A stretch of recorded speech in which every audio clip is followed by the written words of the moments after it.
देख रहे हैं पर मैं हूं आपके साथ आकृति वर्मा। हरियाणा के यमुनानगर के सडौरा थाना क्षेत्र के अंतर्गत सरावा गांव में स्थानीय निवासियों व किसानों ने पास में लग रहे बूचड़खाने का जमकर विरोध किया। जी हां, वहां पर लग रहे बूचड़खाने का स्थानीय लोगों ने व किसानों ने इकट्ठा होकर जमकर विरोध किया और प्रशासन को चेतावनी दी कि अगर ये बूचड़खाना यहां पर लगाया गया तो इसका अंजाम बहुत बुरा होगा। आपको बता दें कि पिछले 1 महीने से वहां पर सायरा फूड्स के नाम से फैक्ट्री लग रही थी, लेकिन जब गांव वालों को इस बात का पता चला कि वहां पर फैक्ट्री नहीं बूचड़खाना बनने जा रहा है तो इसका विरोध वहां पर मौजूद किसानों और वहां पर रह रहे स्थानीय निवासियों ने जमकर किया और प्रशासन से यह मांग की कि वहां पर बूचड़खाना नहीं लगना चाहिए, जिस कारण उन्होंने आज 2 घंटे सचिवालय का रोड जाम किया और प्रशासन के खिलाफ जमकर नारेबाजी की। इसी के साथ ही उन्होंने ये भी कहा है कि 1 महीने से वहां पर सायरा फूड्स के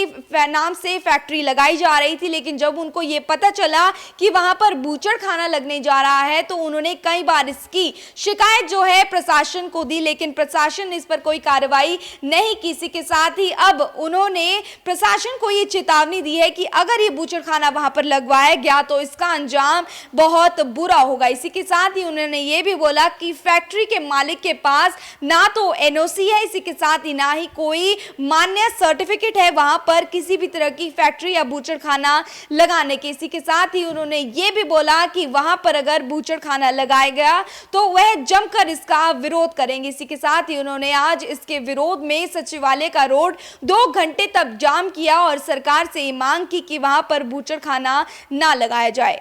कल हमने सीआईडी के माध्यम से ये मैसेज दिया था कि कल हम 10 बजे डीसी यमुनानगर को ज्ञापन देंगे जो सरावा के अंदर बूचड़खाना लग रहा है, उसके बारे में हमने मैसेज दिया था। जब हम यहाँ पर 10 बजे पहुँचे तो हमें सीआईडी के माध्यम से पता लगा कि डीसी साहब 11 बजे मिलेंगे। जब 11 बजे तो पता लगा कि डीसी साहब 11:30 बजे मिलेंगे। हमने फिर इंतज़ार किया, हमें ये कहा गया कि आप ज्ञापन दीजिए। हमें डीसी साहब का एक पता लगा कि जब से यहाँ पर आए इन्होंने कभी भी आज तक किसी के संस्था के पास से आप ज्ञापन नहीं लिया। यहाँ या तो एसडीएम लेता है या तहसीलदार लेता है। हमने भी आज इस बात की जिद की कि हम जब भी ज्ञापन देंगे तो डीसी साहब को ही देके जाएंगे। 12 बजे तक इंतजार करने के बाद सीआईडी ने हमारे को कहा कि 10 मिनट के बाद डीसी साहब आएंगे, परंतु वो अभी तक नहीं पहुंचे।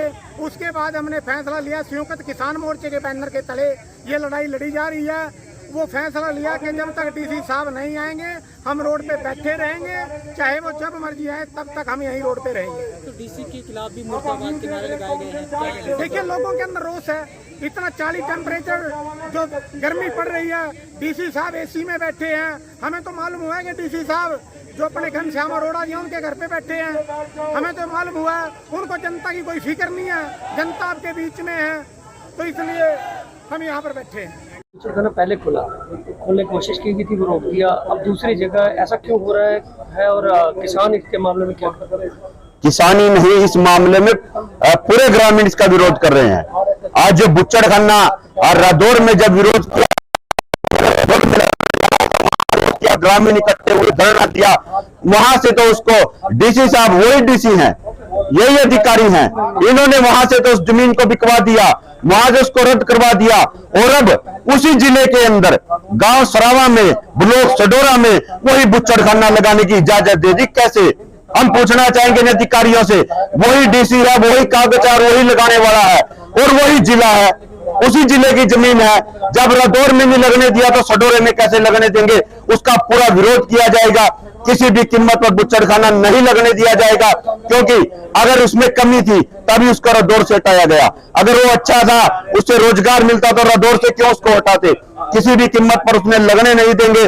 और आज हमारी दूसरी मांग है, जो किसान नेताओं पर हमले हो रहे हैं, टिकैत साहब पर जो हमला हुआ उसकी कड़ी निंदा करते हैं और आज पूरे देश में उसके बारे में ज्ञापन दिए जा रहे हैं।